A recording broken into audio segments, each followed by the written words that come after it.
Pourquoi Roberto Rossellini? Autrement dit, pourquoi encore un ouvrage consacré au film de ce cinéaste italien? À vrai dire, tout est parti donc de la découverte ou de la redécouverte d'un de ses deux derniers films, celui consacré au Centre Georges Pompidou.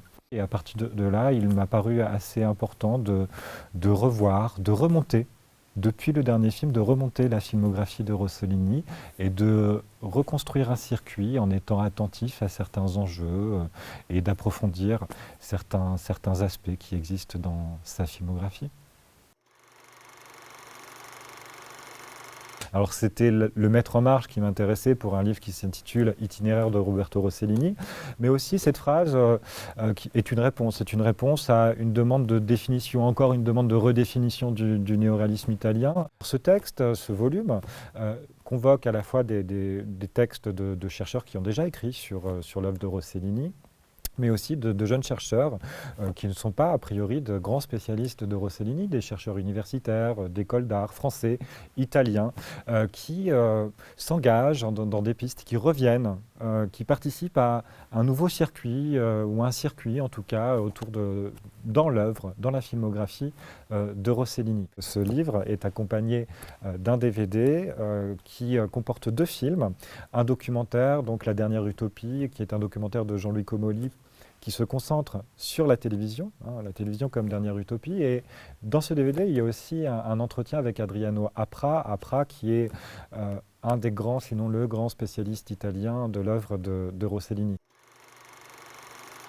Itinéraire d'abord, puisque c'est le premier mot du titre, mais itinéraire aussi au pluriel, puisqu'il s'agit de souligner la multiplicité à la fois des approches et des itinéraires dans l'œuvre de Rossellini. Alors itinéraire au sens géographique, spatial, d'abord, puisque dans la filmographie de Rossellini, il y a la question du voyage, du déplacement, dans les titres des films d'ailleurs, dans Voyage en Italie, un des films majeurs de l'œuvre du cinéaste. Plus largement, la question du déplacement, de la mobilité des personnages, de la mobilité des mouvements d'appareil dans l'œuvre de Rossellini, participe à cette logique du déplacement, de l'itinéraire au sens spatial.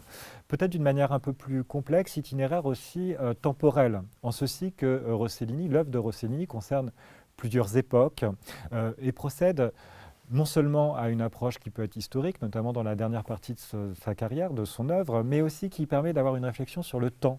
Et un des lieux de ces itinéraires, un des lieux privilégiés est le musée. Itinéraire aussi, puisque pour faire un livre collectif, il faut dessiner, tracer, créer un itinéraire entre les textes. Et pour réenvisager l'œuvre d'un cinéaste, il faut créer un circuit qui en soi est aussi un itinéraire.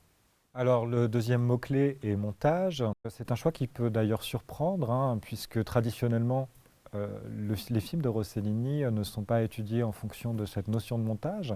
D'ailleurs, les commentaires habituellement de l'œuvre de Rossellini reprennent une de ces phrases qui est une réponse à un des entretiens qu'il a donné, un des entretiens célèbres qu'il a donné pour les cahiers du cinéma. Les choses sont là, pourquoi les manipuler?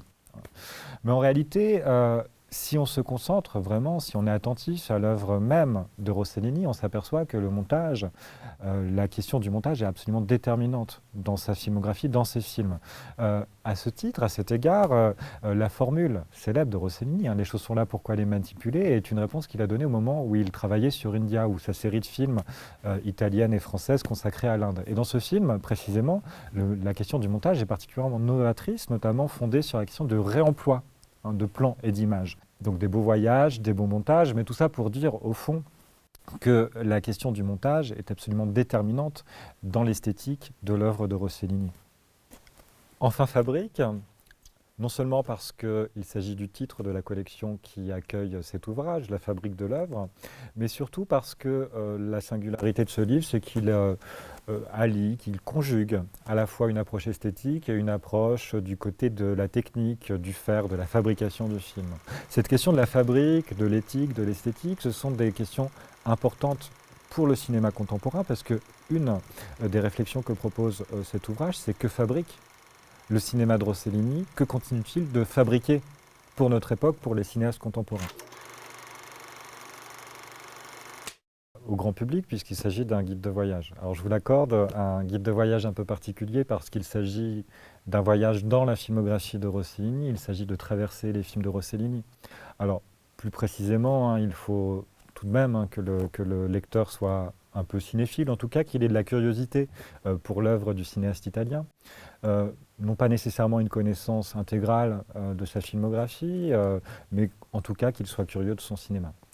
Et puis aussi, le livre n'a pas, sans doute pas la prétention, mais en tout cas a la volonté, le souhait de participer aux études rosselliniennes, hein, de remettre en jeu, en mouvement, certaines des grandes idées de l'œuvre de Rossellini, mais aussi de proposer un certain nombre de tentatives un peu en marge des écrits habituels sur le cinéaste.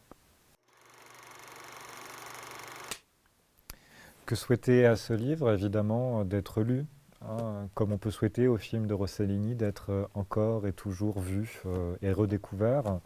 Et puis, comme peut le proposer le titre d'un film méconnu de Rossellini, d'une série de films méconnus de Rossellini, J'ai fait un beau voyage, on peut souhaiter au livre de faire lui aussi un beau voyage.